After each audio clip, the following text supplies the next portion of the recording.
하겠습니다. 제1장 주기율표에는 무엇이 적혀 있나로 시작하도록 하겠습니다. 자, 원소 주기율표는 어, 이렇게 우리 책에도 나와 있듯이 각 이 세상에 존재하는 모든 원소들을 어, 그냥 나와 있는 게 아니라 각각 독특한 성질을 가진 그 여러 가지 그룹으로 나눌 수 있기에 이렇게 주기율표로 표현할 수 있을 것 같습니다.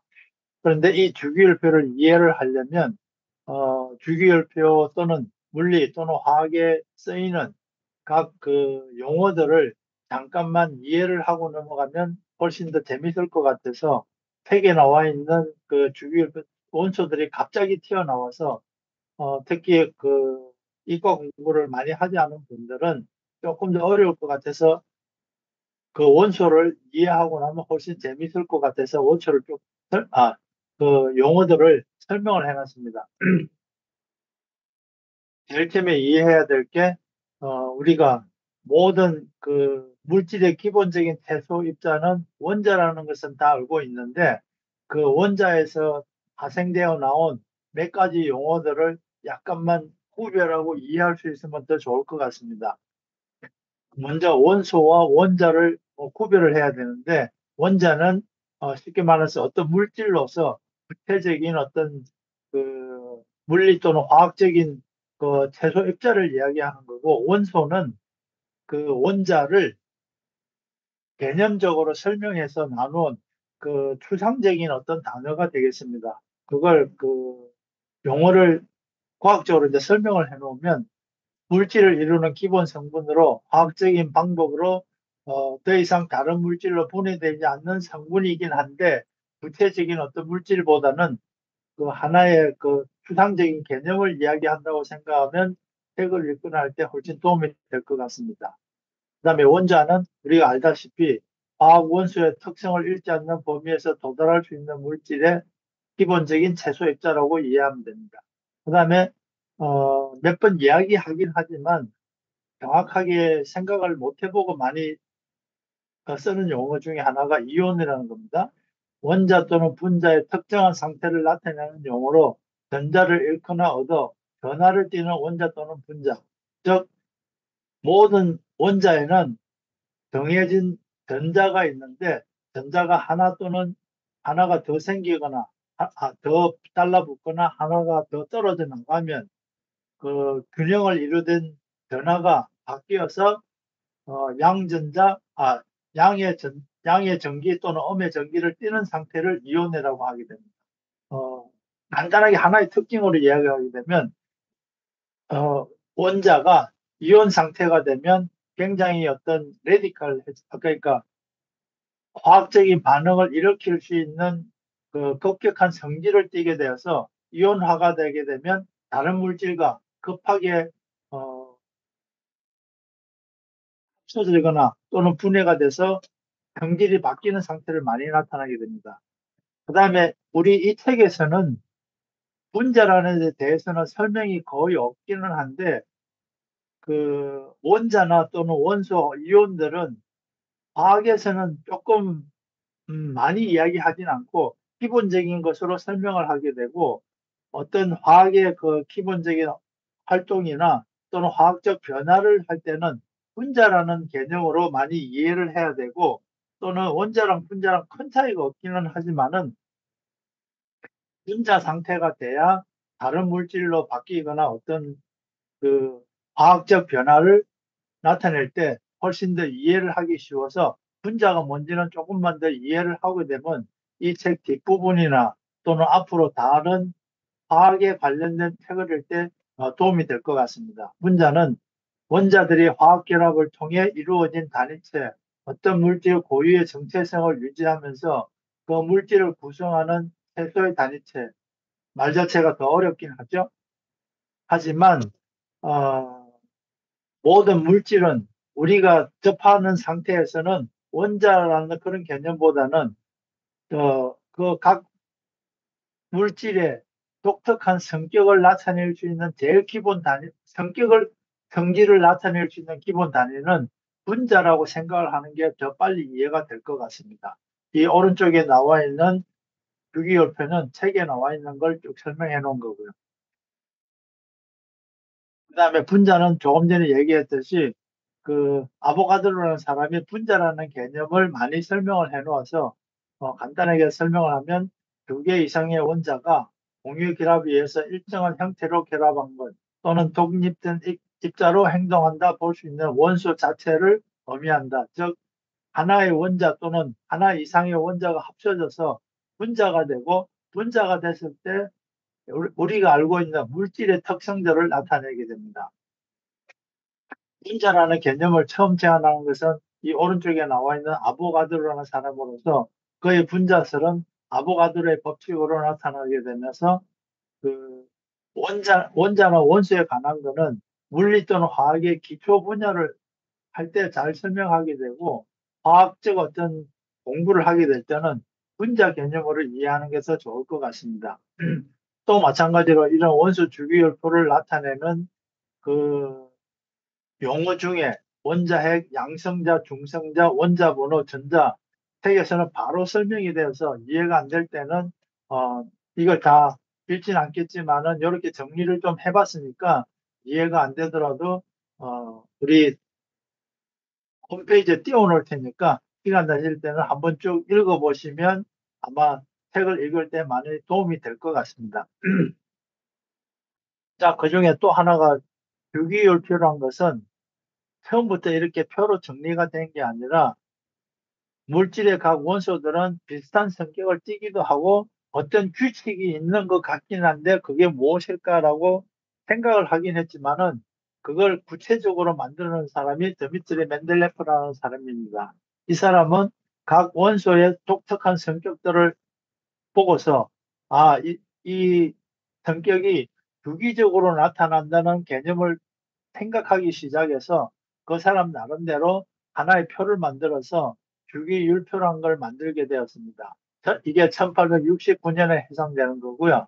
그 멘델레예프가 얘기한 주기율표의 원칙은 지금과 같이 약 6개 정도로 정리된다고 하겠습니다. 이 책에는 나와 있지 않은 것 같아서 조금만 읽어보도록 하겠습니다.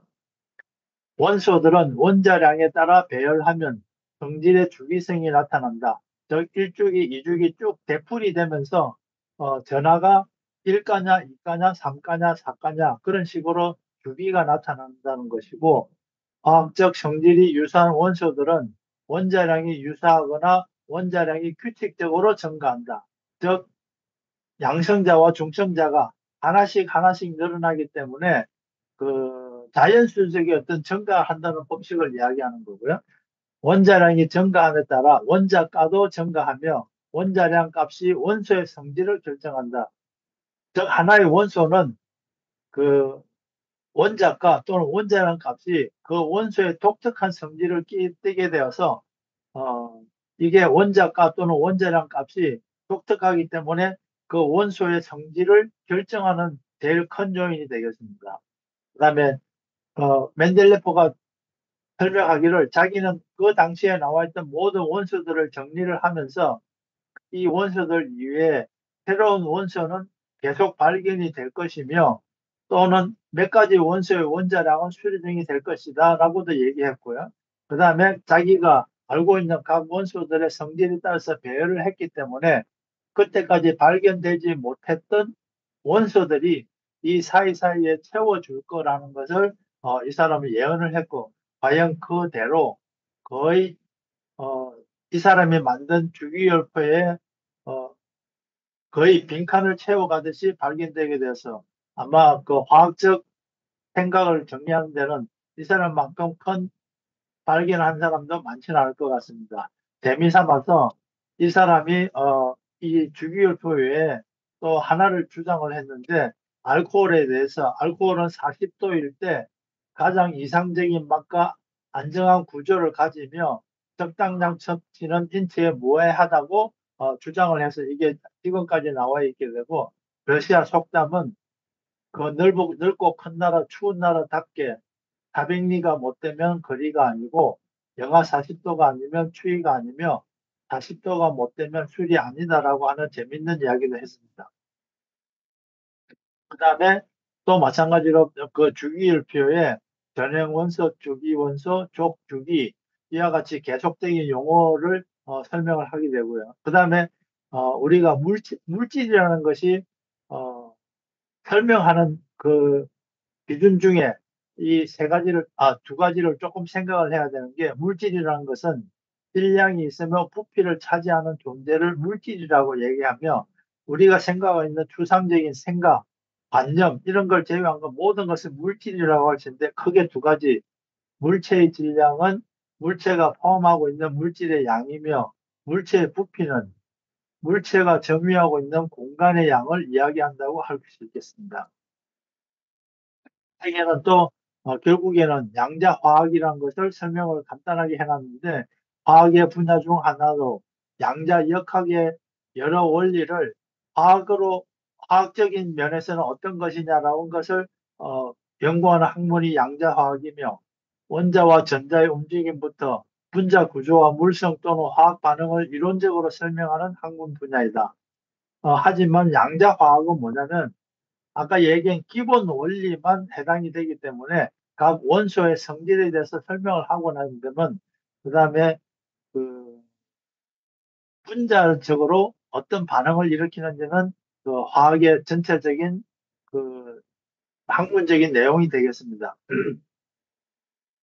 자, 이제 본격적으로 그 주기율표에 대해서는, 화학은 물질의 특성과 변화를 연구하는 학문이며, 화학은 기본적으로 분자라는 고유한 성질을 갖는 화합물을 연구하는 학문이다라고 규정되어 있으며, 단지 그 기본 단위가 원자이기 때문에 원자에 대해서도 어, 미리 알고 있어야 된다기 때문에 이 책에서는 각 원자에 대해서 자세하게 주로 설명을 많이 했습니다. 이러한 화학에 비해서 물리학은 그 각 원소의 성질보다는 전체적으로 각 원소가 가지고 있는 어, 양자, 중성자, 그다음 또는 전자 이런 것들이 자연적인 기본적인 원리와 법칙에 따라서 어떠한 성질을 가지느냐를, 각 원소에 공통적으로 해당되는 성질을 연구하는 것은 물리학이라고 조금 분리가 되게 됩니다. 그리고 이 책에서는 지금 거의 1장의 거의 반 이상을 그 전자 껍질에 대해서 설명을 해놨는데, 어, 옛날에 배우기도 했고 지금 좀 많이 바뀌기도 했는데, 몇 번을 읽어봐도 어, 이러한 내용 자체가 이 주기율표를 이해하거나 또는 주기율표에 나와 있는 각 원소의 성질을 이해하는 데는 큰 도움은 되지는 않고, 그 양자 화학 역학 양자 화학에 대해서 공부할 사람이 그 기본 원리를 이해하기 위할 때만 도움이 되고, 크게 보탬은 되지 않는 것 같아서 이 그림 하나를 보고 이걸로 다 대충 설명이 되었구나 설명이 되었습니다. 오른쪽에 이 나와 있는 그림은 그 책에 여러 군데서 나와 있는데, 즉 전자를 궤도라는 것으로 쭉 설명을 해놨는데, 이렇게 되면 전자의 정확한 성질을 이해하지 못하게 되고, 왼쪽에 나와 있는 그림처럼 속에 있는 게 핵이고요. 주위에 있는 그 껍질처럼, 걔랑 여러 가지 양파 껍질처럼 나와 있는 게, 이게 각 궤도, 우리가 궤도라는 건 하나의 선처럼 생각하기 쉬운데, 전자는 단순한 하나의 궤도가 아니라 이처럼 구면처럼 어디에서든 존재할 수 있는 존재라는 게 우리가 이때까지 배운 전자라는 거고요. 이 전자 궤도를 왼쪽에 있는 그림처럼 하나의 껍질 속에 전자가 모든 위치를 갈 수 있다는 걸로 생각을 하게 되며, 이 중에서 각 그 전자가 차지할 수 있는 숫자를 이렇게 KLMN이고 여러 가지 방식으로 설명을 해놨는데, 그 중에서 좀 이따 설명하겠지만 한 가지 사실만 이해하면 나머지 이해가 잘 될 것 같습니다. 즉, 그리고 일정한 궤도를 돌고 있는 전자가 다른 껍질로 이동을 하게 되면 에너지 차이만큼 에너지를 흡수하거나 방출을 한다. 이건 나중에 원자력이라든가 어떤 원자의 어떤 변화를 일으킬 때 알고 있어야 될 내용이고요. 자, 오늘 주로 설명하는 것은 우리 아까 보여드렸던 이 주기율 기업포에서는 우리가 생전 듣도 보도 못한 원소들도 많고, 또 내처럼 그 이과생으로서 과학에 대해서 공부를 많이 했어도 한 번 듣고 잊어버리는 게 한 3분의 2 정도 되는 것 같고요. 오늘 우리가 좀 집중적으로 생각을 많이 했으면 좋겠다 싶은 게 그 원자 번호 1번부터 20번까지 이 간단하게 미니 주기율표라고 해서 이렇게 나와 있는 것을 이해를 하게 되면 앞으로 그 과학에 관한 책들을 볼 때 굉장히 많이 도움이 되지 않을까 싶어서 이 미니 주기율표를 중심으로 설명을 드리도록 하겠습니다. 자, 미니 주기율표에서 제일 먼저 생각해야 될 게 전자 껍질의 개수입니다. 즉, 아까 그 책에 대충 읽어보셨겠지만 전자 껍질이 제일 속에 있는 첫 번째 껍질, 두 번째 껍질, 세 번째 껍질 쭉 이렇게 나가는데 우리가 기억해야 될 숫자는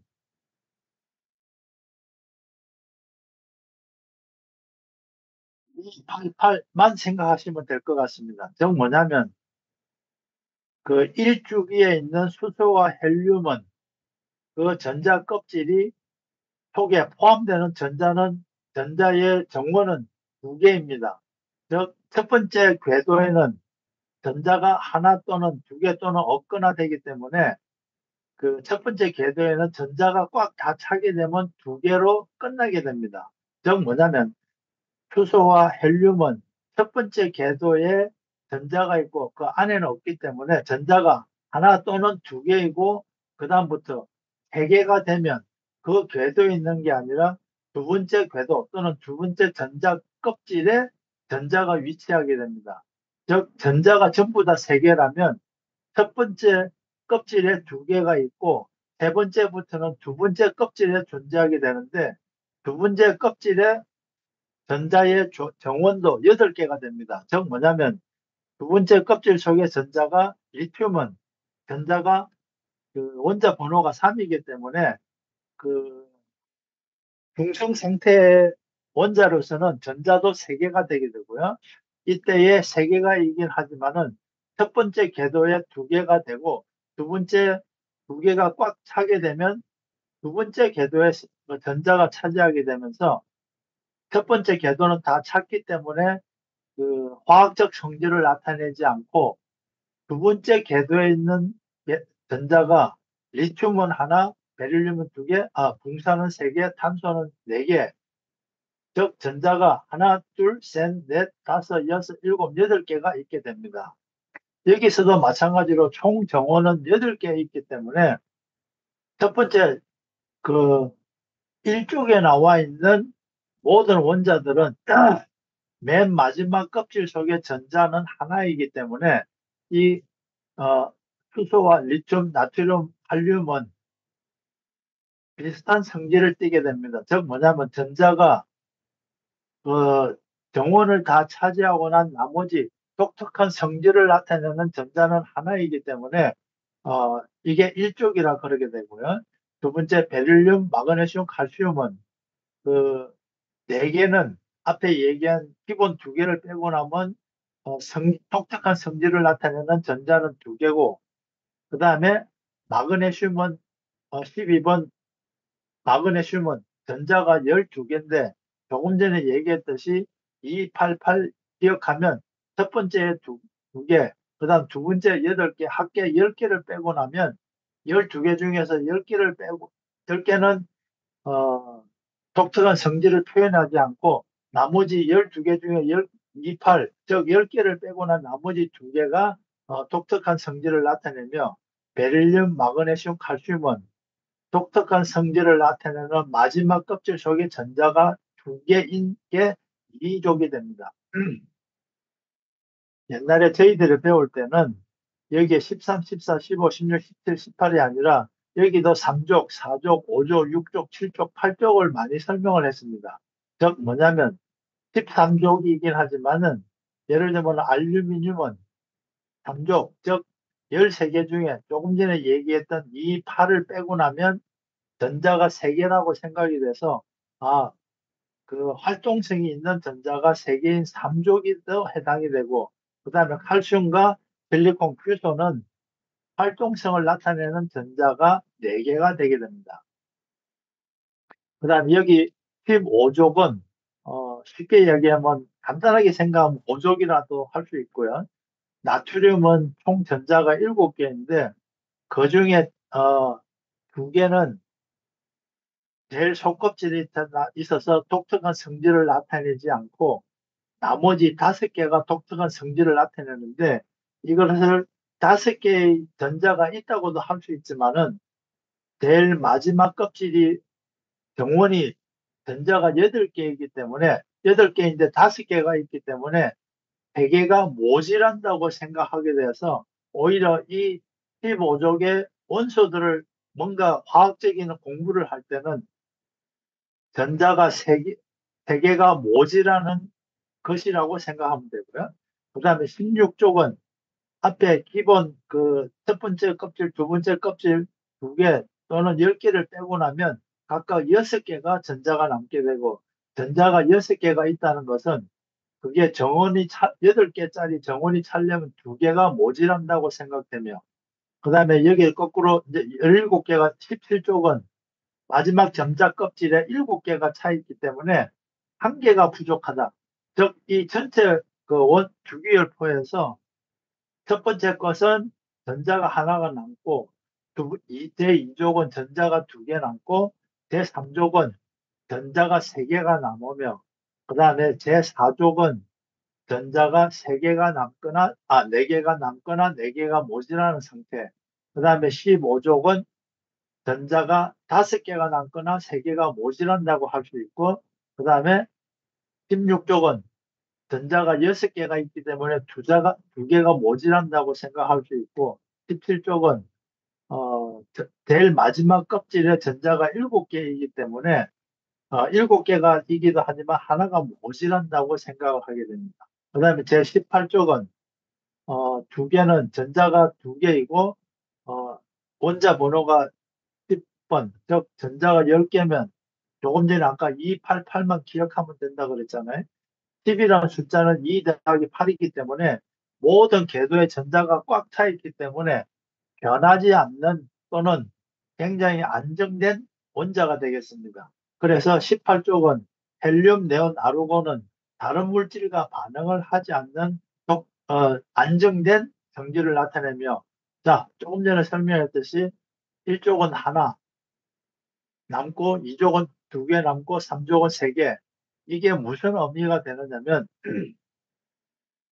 물질과 물질이 화학적 결합이나 또는 공유를 하게 될 때 하나가 부족한 곳에 하나가 채워지면 2개가 합쳐져서 그 하나의 전자를 공유를 하게 되기 때문에 그 공유된 상태가 안정된 상태를 나타내게 됩니다. 즉 여기에 나트륨은 조금 전에 얘기했듯이 전자가 하나 남고 여기 염소는 하나가 모자란다 그랬죠?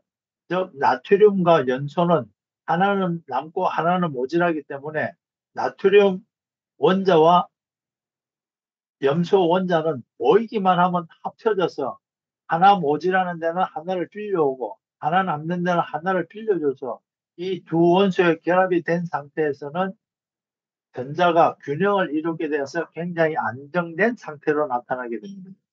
이렇게 생각해봐서 예를 들면은 탄소는 전자가 4개가 남고 탄소는 전자가 2개가 모자란다 그랬잖아요. 그러니까 탄소와 산소가 만날 때는 탄소 하나에 탄소 2개가 합쳐지면 여기는 4개 남고 여기는 2개 모자라기 때문에 탄소 원자가 2개 합쳐지면 전자가 4개 모자라고 탄소에 4개 남는 걸 합쳐져서 CO2, 이산화탄소는 굉장히 안정된 물질이 되게 되는 겁니다. 이와 같이 화학적 결합을 할 때 서로 여기저기 묶이긴 하지만은 남는 전자가 하나냐, 2개냐, 3개냐, 4개냐 또는 모질라는 전자가 3개냐, 2개냐, 하나냐에 따라서 서로 결합하는 방식이 달라지는 게 우리가 어렵다고 생각하는 그 화학식을 이루는 그런 방법이 되겠습니다. 여기에 끼어들지 않는 게 이 18쪽은 그 전자가 2개 또는 8개가 꽉 차 있기 때문에 더 이상 다른 물질과 합쳐지지 않는다고 생각하면 되겠습니다. 자, 그래서 오늘, 예, 철에 대해서는 조금 다르게 또 생각을 해야 되는데, 그 원소 기호가 작은 것은 원자량도 작고 전자수도 원자 숫자가 적잖아요. 그리고 그 여기 보면 털이 나와 있는데 요 밑부분은 굉장히 원자량이 큰 원소고, 그리고 아주 미량이고, 지구 또는 이 우주에 굉장히 많은 원소들은 수소부터 아마 여기 크세논처럼 이런 원소들이 이 우주에 굉장히 많이 존재하고 있는데, 수소 또는 헬륨처럼 그 원자량이 작은 원자량이 작은 원소는 합쳐져서 점점점 커지려고 그러고, 그 다음에 여기에 나와 있는 원소처럼 그 원자량이 큰 것은 작아지려고 하는 성질을 가진다고 그러는데, 그 중간쯤에 해당되는 게 철이라고 많이 이야기합니다. 즉 뭐냐면 수소나 헬륨은, 수소는 굉장히 그 폭발적인 반응을 해서 헬륨으로 그 원자 자체가 바뀌어가게 될 때 에너지도 발산하고 자꾸 헬륨으로 바뀌려고 하는 성질이 있고, 그 다음에 이런 그 우리가 말하는 방사선 원소들은 원자량이 너무 크기 때문에 자꾸 쪼개지려고 하는 성질이 있어서 여기서 분해가 되면서 원자력도 생기고 하는 거고요. 그런 과정에 철이 제일 중간에 쯤에 있다고 이야기들을 해서 제일 안정적이라고 이야기해요.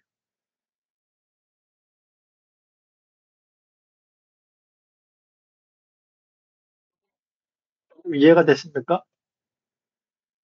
하여튼 원소 중에서 작은 것은 큰 거로 가려고 하고 큰 것은 작은 걸로 가려고 하는데, 그 중간쯤 되는 철이 가장 안정적이다라고 설명을 하고 있는 걸 책에서 많이 봤었어요, 몇 번.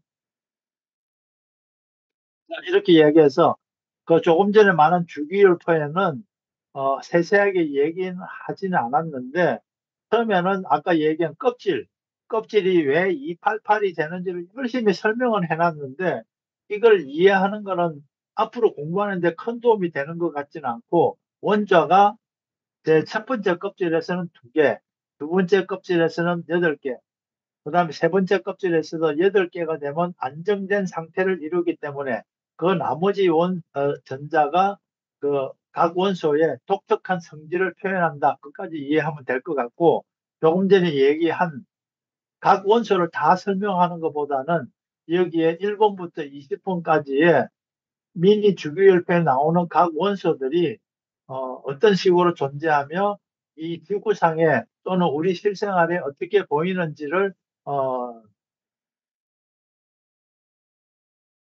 설명하는 게 도움이 많이 될 것 같다라고 생각이 되면서 1번부터 20번까지 각 원소가 어떤 식으로 존재하며 우리 삶 또는 우리 인체에 또는 우리 지구에, 이 책에서는 이 각 원소들이 지구에서 어떤 역할을 하는지는 쭉 다 설명이 앞으로 나올 거고요. 그 다음에 우리가 앞으로 이때까지 공부해온 인체나 과학적인 데에서는 또 어떤 의미가 쓰이는지, 그거에 대해서 나름대로 정리를 쭉, 20번까지 쭉 이상 해봤습니다. 이거, 예, 예, 예, 예.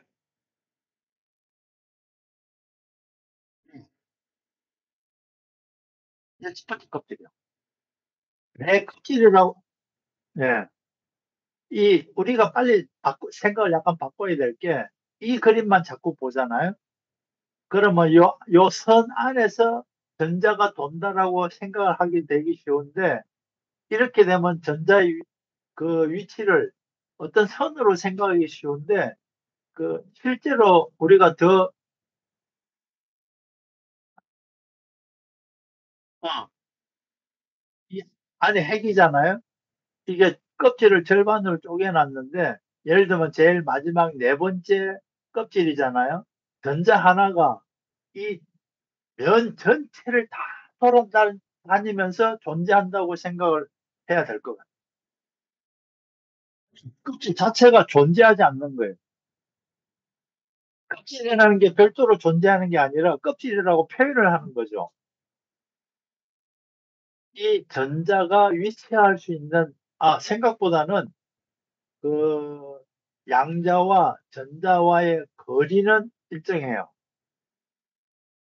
무슨 뜻이냐면 이 전자가 이 궤도 또는 껍질 속에 어디에든지 존재할 수 있는데 이게 이 안으로는 절대 안 들어와요. 그게 뭐냐면 그 양자와 전자의 정기적인 반발 또는 정기적으로 합치려고 하는 성질이 어, 힘이 네 가지 종류가 있다고 설명을 하거든요. 예를 들면 중력에 의해서 합쳐질 수도 있고 또는 정기적으로 어, 플러스 마이너스니까 붙으려고 하는 성질도 있고 물질과 물질의 반대와 발서 반발도 일으키고 여러 가지 힘이 딱 균형을 이루는 위치가 여기고요. 즉 뭐냐면 전자는 어느 위치에 있을 수도 있지만은 중구난방이 아니라 양자로부터 일정한 거리는 이거는 고정적이에요. 그래서 이 점으로부터 똑같은 거리를 쭉 연결한 게 궤도잖아요. 그래서 전자가 궤도 중에 있을 거라고 설명을 하기 시작했고, 이렇게 하다 보니까 전자가 선을 이루며 돈다고 착각을 하게 돼서 요즘 나오는 게 껍질이라는 개념이고요. 즉, 우리가 씨앗으로부터 껍질은 거의 거리가 비슷하잖아요. 그러니까 전자는 이 껍질의 부분 중에서 어느 한 점에 언젠가는 어디에선가 있을 수 있다.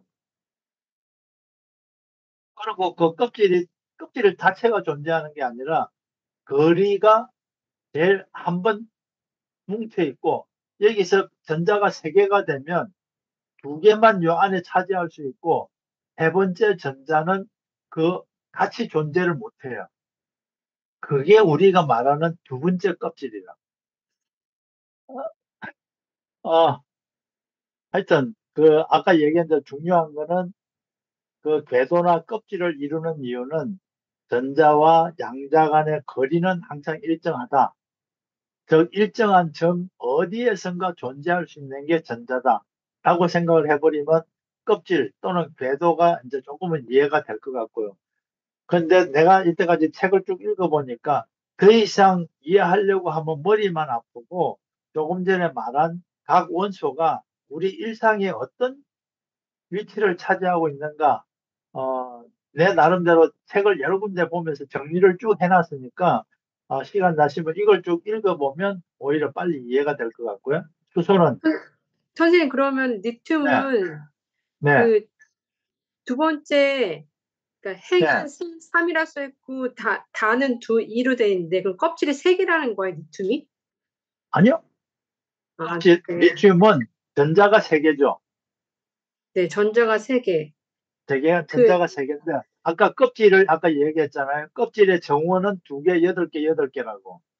그걸 잘 모르겠더라고요. 그거 나중에 그러면은 올려주시겠죠? 진도 나가시면 되실 것 같아요. 예, 예, 예. 이거는 빨리 조금 이해를 해버리고 넘어가면 돼요. 전자가 세 개 있으면 세 개가 중구난방 도는 게 아니라 전자가 두 개는 원자로부터 제일 가까운 곳에 두 개만 차지하고 나면 나머지 전자는 그 자리로 못 들어가요. 그래서 두 번째 껍질을 형성하면서 돈다고요. 그런데 두 번째 껍질은 정원이 8명이라고요.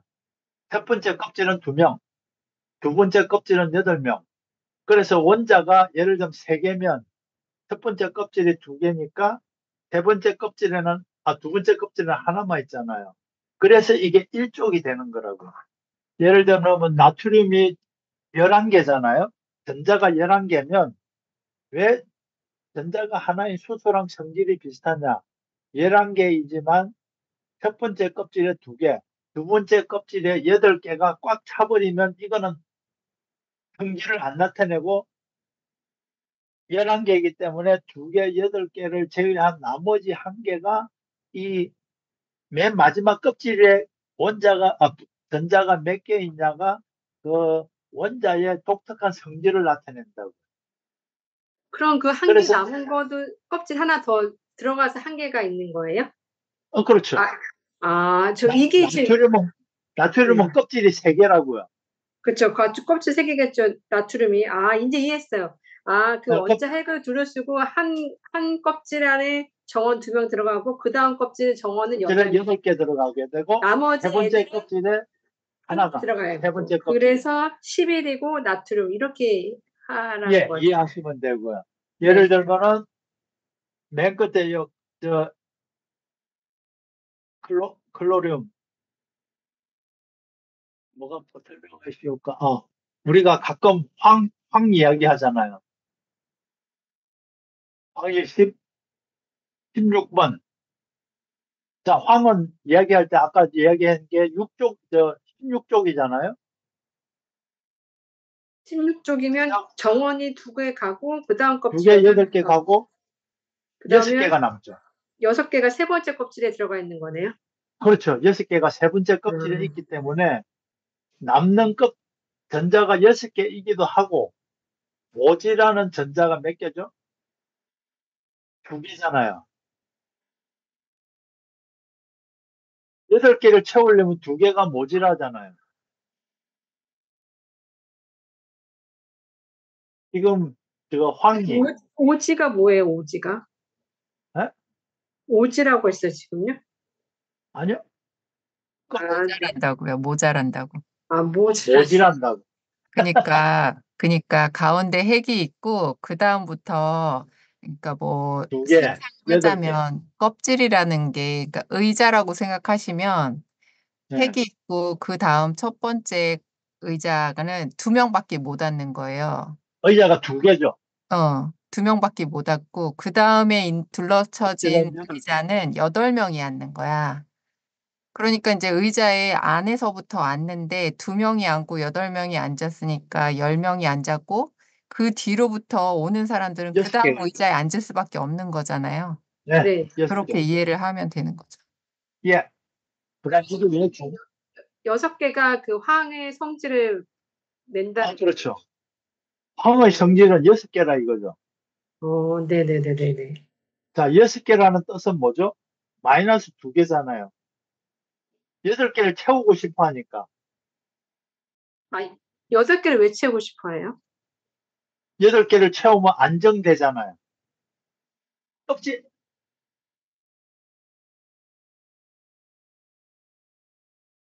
그렇죠. 네.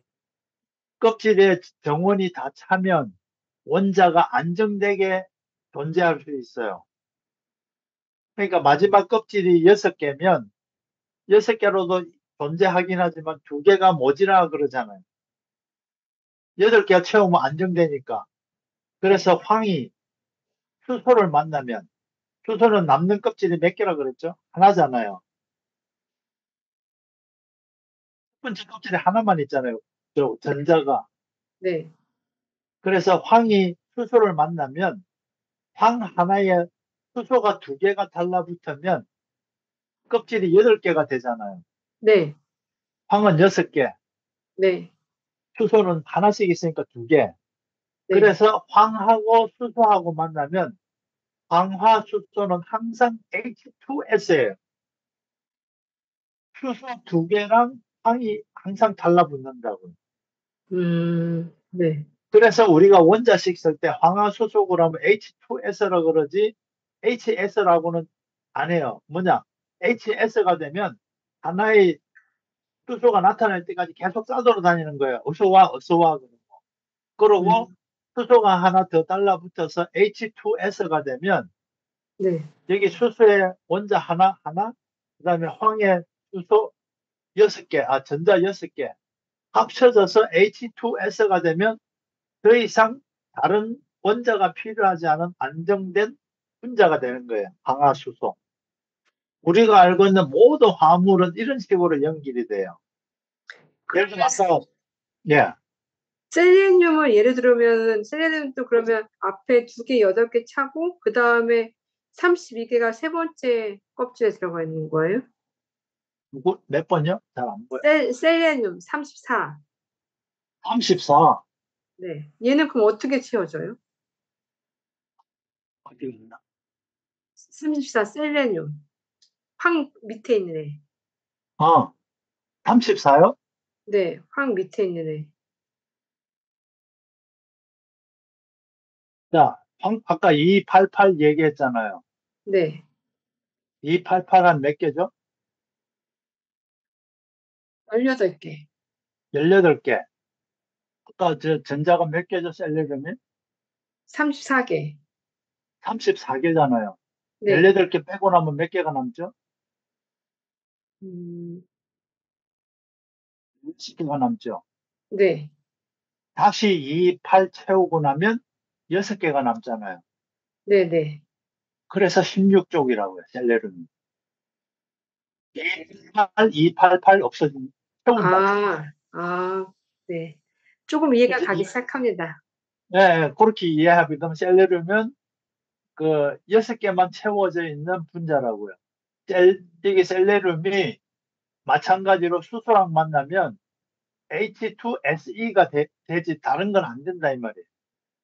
음, 예를 들면 여기 클로라이드 있죠. 염소. 네. 네. 염소는 아까 몇 개라 그랬죠? 남는 게 7개라 그랬잖아요. 이 17쪽이잖아요.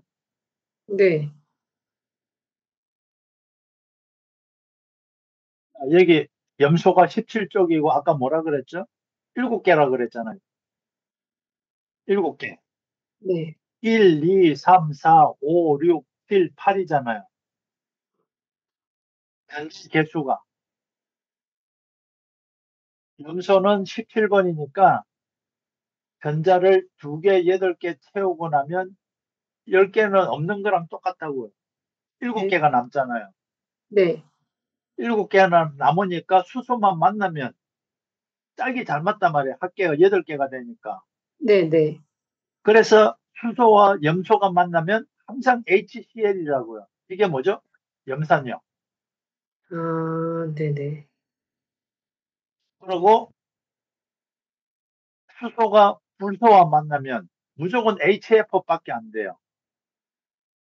수소가 여기 탄소 있죠.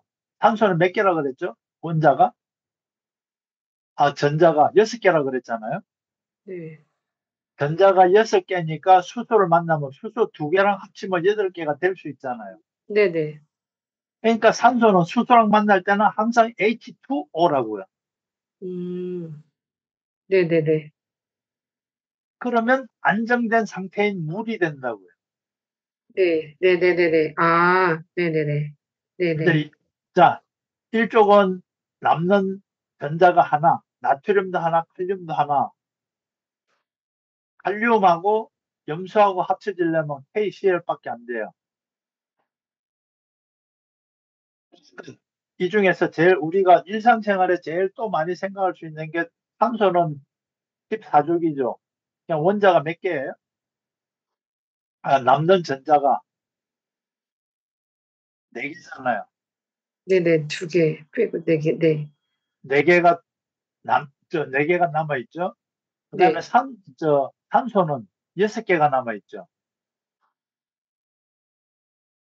16쪽이니까 6개잖아요. 네네. 1개, 2개, 3개, 4개, 5, 6개가 남죠. 6개가 남으면 거꾸로 어떻게 생각할 수도 있죠. 2개가 모자라죠. 8개를 채워야 되니까. 네네. 그러니까 팔진법이라고 생각하셔도 돼요. 탄소는 남는 전자가 4개고 탄소는 6개가 남는다고도 할 수 있고 2개가 모자란다고도 할 수 있잖아요. 즉 탄소와 산소가 만나려면 탄소는 전자가 4개가 남고 탄소는 2개가 남으니까 산소 두 원자랑 탄소 하나랑 합쳐지면 안정된다 이 말이에요. 여기는 4개가 남고 2개가 모르니까. 그래서 항상 CO2라고요. 네네네. 이게 이산화탄소거든요. 우리가 네네네. 숨을 쉴 때 탄소를 들이키고 이산화탄소를 내뱉는데 네. 자, 문제가 뭐냐? 우리 방에 불을 떼는데 산소가 음. 부족하면 항상 CO2가 나오잖아요. 네. 근데 산소가 부족하면 C가 2개가 있을 땐 산소가 2개 있어야 되는데 네. 산소가 부족하면 CO가 될 때가 있어요. 네. 그게 일산화탄소예요. 네. 일산화탄소가 생기면 나머지 1개의 산소를 찾으려고 막 돌아다녀요. 네. 불안정해서. 네. 그러면 우리가 숨 쉬면서 삼켜야 될 산소까지도 얘네들이 빼들어 간다고요. 네. 그러니까 일산화탄소가 있으면 일산화탄소가 내 주위에 있는 산소를 다 빼들어 가기 때문에 내가 숨을 쉬는데 필요한 산소가 없어지기 때문에 일산화탄소 중독이 되는 거예요. 음. 일산화탄소가 우리 몸에 직접 해를 끼치는 게 아니라 일산화탄소가 내 주위에 있으면 내가 필요한 산소를 다 뺏긴다고요. 일산화탄소는 아까 얘기한 대로 안정된 8개를 만들기 위해서 CO, 일산화탄소가 되면 산소를 항상 더 필요로 한다고요. 이게 우리가 말하는 일산화탄소 중독이라고. 일산화탄소 중독은 어떻게 보면 틀린 표현이에요. 산소 부족이에요. 산소 부족이라고. 음. 산소, 예.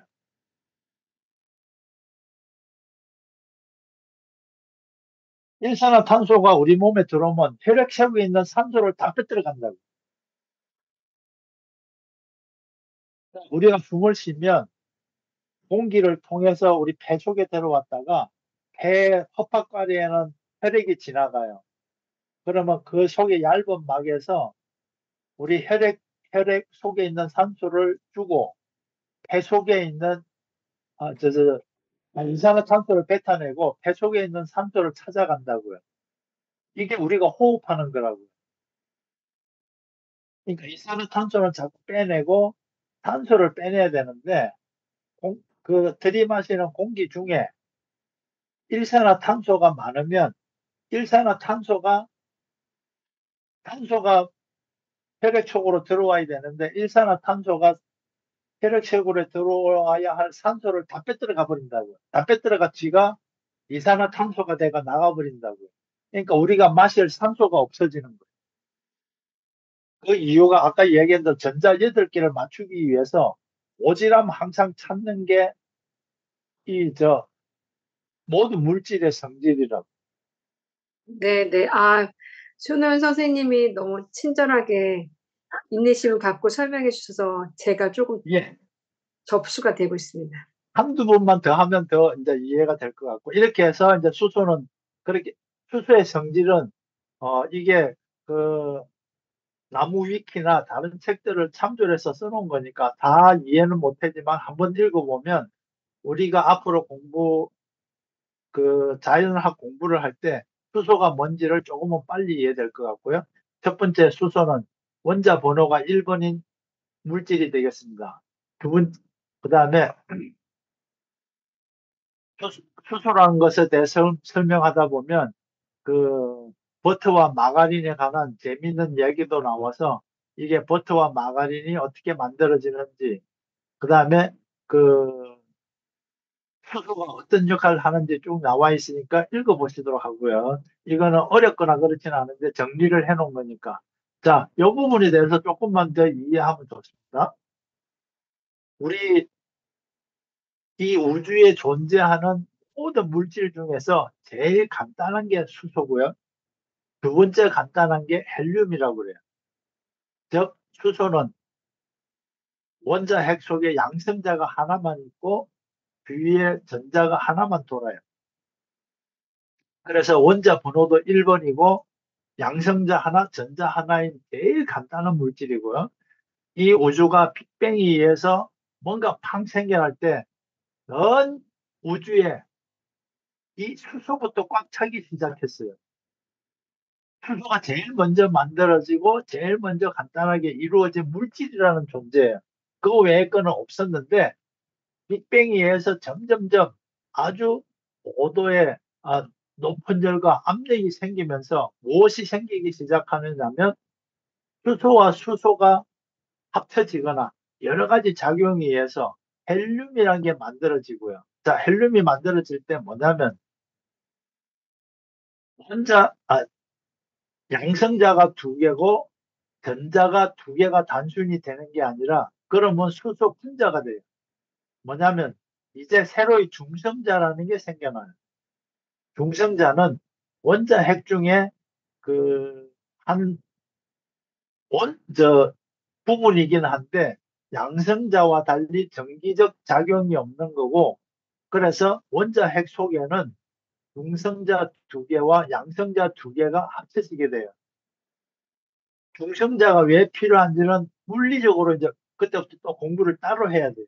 하여튼 이 우주에 있는 모든 물질 중에 제일 간단한 게 수소고 두 번째로 간단한 게 헬륨이고요. 헬륨 속의 원자핵 속에는 양성자가 두 개고 중성자가 두 개인데, 중성자는 성질을 띠지 않고 양성자만 전기적 성질이 양이온이고 주위의 전자는 음이온이고 전자가 두 개이기 때문에 양성자 두 개와 전자 두 개가 전기적 값이 비슷하기 때문에 어, 균형을 이루어서 헬륨은 끊임없이 존재를 해요. 자, 그런데 수소가 헬륨으로 바뀌려면 그냥 만들어지는 게 아니라 이게 바로 핵융합이라고 그래요. 핵융합이 되려면 실온에서는 일어나지 않고 몇만 도 이상의 열과 압력이 필요한데 그냥은 생기지 않고 빅뱅이라는 이 우주에 큰 변화가 있을 때에 아주 높은 온도, 아주 높은 기압이 생기면서 헬륨이라는 게 만들어지고, 이런 식으로 계속해서 우리가 알고 있는 많은 원소가 생겨난 거예요. 그런데 헬륨은 자, 껍질이 하나잖아요. 왜냐? 전자가 두 개뿐이기 때문에 첫 번째 껍질에 꽉 차서 전기적으로도 양성자 두 개와 전자가 균형을 이루고, 그 다음에 중성자 두 개는 존재하긴 하지만 전기적 성질을 띠지 않고 전기적으로도 안정되어 있어서 모든 게 변함없이 잘 가게 됩니다. 그런데 두 개 다 특징이 뭐냐? 이 원자 핵 속에 양성자와 중성자 숫자가 이 우주의 모든 물질 중에서 제일 적기 때문에 수소 원자와 헬륨 원자는 제일 기본적인 성격이 제일 가볍다는 거예요. 그래서 비행선이라는 게 만들어졌고요. 비행선 속에는 처음에는 수소도 넣기도 하고 헬륨도 넣기도 했는데 성질이 조금 다르기 때문에 수소를 많이 넣게 되면 수소는 어, 폭발하는 성질이 있기 때문에 어, 수소 몇 프로, 헬륨 몇 프로 해서 비행선이라는 걸 만들었는데 몇 년도였나? 이건 안 나와있네.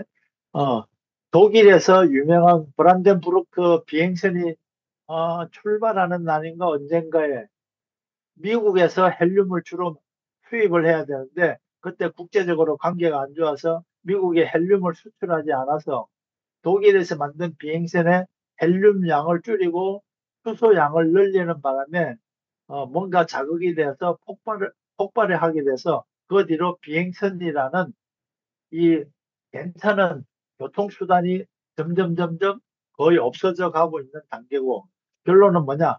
수소는, 수소와 헬륨은 이 우주에서 제일 간단하게 만들어지는 원자이며, 수소는 원자 기호가 1, 그 다음에 헬륨은 원자 기호가 2라고만 생각하시면 됩니다.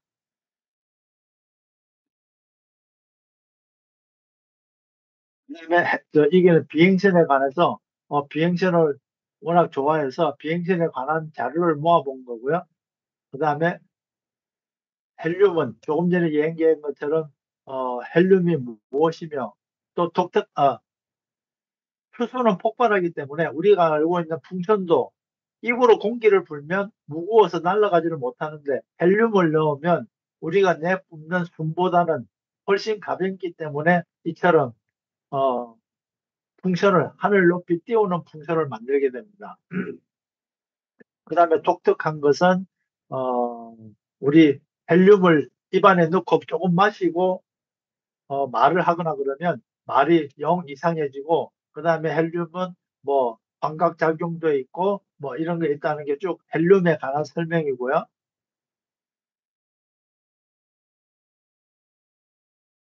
그 다음에 리튬 어디 갔나? 리튬이 어디 갔지?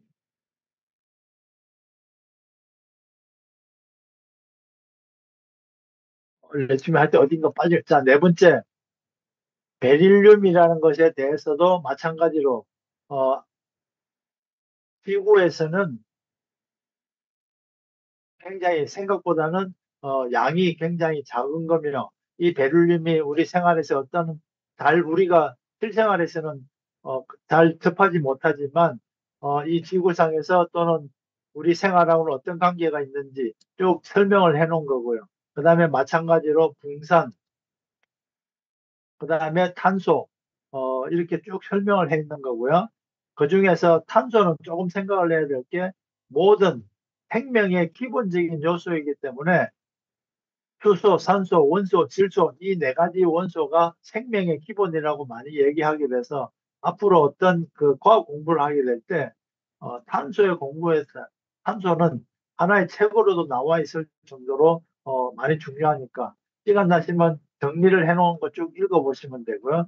이렇게 해서 어, 질소, 나트륨, 그 다음에 산소, 각 물질에 대해서, 그 다음에 어떤 식의 성질을 가지고 있으며, 우리가 오늘 배운 그 내용들에 대해서 어떤 관련성을 갖고 있는지, 불소 같으면 불소 치약을 만드는 데 쓰이기도 하고, 이렇게 해서 주기율표에 나와 있는 모든 원소를 1번부터 각 금속까지 백금, 즉 78번 원소까지 정리를 해놨으니까, 앞으로 공부할 때 이걸 띄워놓을 테니까 각 원소가 어떤 성질을 나타내며 어떻게 중요한지 이해를 하시면 될 것 같습니다. 자, 오늘 주 내용은 그 원, 원소의 성질을 나타내는 것은 전자가 각 원소의 특질을 나타내는 게 전자며, 전자가 그냥 나타내는 게 아니라 제일 마지막 껍질 속에 남은 개수가 몇 개냐가 그 원소가 독특한 성질을 나타내며, 주기율표는 조금 전에 얘기한 대로 무거우냐 가벼우냐, 또는 나머지 전자 껍질에 전자 개수가 하나부터 7개까지, 그거에 따라서 독특한 성질이 대풀이 된다는 게 주기율표고, 주기율표에 대해서 조금 기본적인 것만 설명해 드리고, 주기율표에 따른 각 원소는 정리를 해놔서 올리는 걸로 하겠습니다. 여기까지 하겠습니다. 인류학의 숲으로 초대합니다. 인문세닷컴에서 만나요.